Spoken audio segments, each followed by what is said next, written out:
KS home stay கொல்லிமலையில் சோளக்காடுன்றது கரெக்டாக 1.5 கிலோமீட்டரில் அமைஞ்சிருக்குது. இயற்கையான சூழ்நிலையில் அமைஞ்சிருக்கு. இதில் பார்த்தீங்கன்னா ஒரு மாஸ்டர் பெட்ரூம் இருக்குது. இதில் வந்து டிவி, ஹீட்டர், அது இல்லாதவங்களுக்கு வந்து கபோர்டு, 2 க்யூன் சைஸ் பெட்டு போட்டிருக்கோம். 6 பேர் கம்ஃபர்டபுளாக அதில் ஸ்டே பண்ணலாம். இங்கே ஒரு எக்ஸ்ட்ரா பெட்டு, இதில் ஒரு எக்ஸ்ட்ரா பெட்டு போட்டால் 8 பேர் இந்த ரூமில் தங்கலாம். அது இல்லாத பார்த்தீங்கன்னா ஹாலில் சோபா கம் பெட் ஒன்று போட்டிருக்கோம். இந்த சோபா கம் பெட்டில் 3 பேர் படுக்கலாம். அப்போ பார்த்தீங்கன்னா உங்களுக்கு வந்து 8 + 3 11 பேர் தங்கலாம். கிச்சன் ரூம் ஃபெசிலிட்டிஸோடு இருக்குது. வாங்க கேஎஸ் ஹோம் ஸ்டேயில் வந்து ஸ்டே பண்ணுங்கள். இப்போ பார்த்தீங்கன்னா சோபா மாதிரி ஆயிடுச்சு.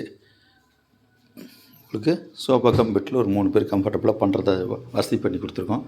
அது இல்லாத வந்து கேஎஸ் ஹோம் ஸ்டே வந்து மினிஸ்ட்ரி ஆஃப் டூரிஸ்டமும் தமிழ்நாடு டூரிசமும் அங்கீகாரம் பண்ணியிருக்கு. பார்த்தீங்கன்னா தமிழ்நாடு டூரிஸ்டம் கேஎஸ் ஹோம் ஸ்டே. அதனால் வந்து ஸ்டே பண்ணுங்கள், கம்ஃபர்டபுளாக இருந்துட்டு போங்க.